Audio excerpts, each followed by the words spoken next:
Et ne pas relâcher l'effort, ça veut aussi dire qu'il faut respecter rigoureusement les règles de distanciation sociale. Pour vous en convaincre, regardez ces images produites par des scientifiques japonais. Elles nous montrent comment les gouttelettes de salive ou de mucus peuvent faire des dégâts, en particulier dans les espaces fermés. Esmeralda Labi. Tout commence par un éternuement, avec de gros postillons. À l'œil nu, on voit très bien qu'il tombe rapidement au sol. Mais avec une caméra sensible, on distingue autre chose, les petites particules qui, elles, flottent dans l'air. Lorsque deux personnes se trouvent dans une même pièce, la démonstration est encore plus flagrante, les micro-gouttelettes restent bien en suspension.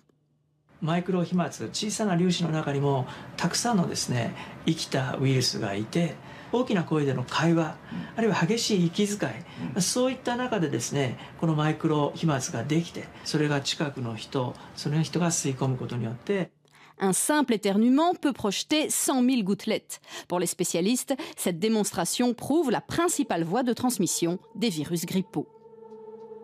Il y a certaines barrières physiques lorsqu'on respire. Il y a le nez avec du mucus, des cils, etc., qui sont censés empêcher les particules les plus grosses de pénétrer plus profond jusqu'aux poumons, alors que les micro-aérosols, eux, peuvent pénétrer jusque dans les alvéoles pulmonaires.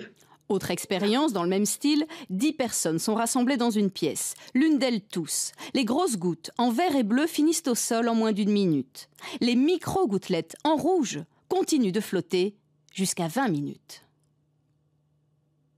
空気がよどんでいると、つまり空気の流れがないということで、マイクロ飛沫そのものは、落ちたり、違う場所に動くことができませんので、長時間その場所にとどまるっていうことになります。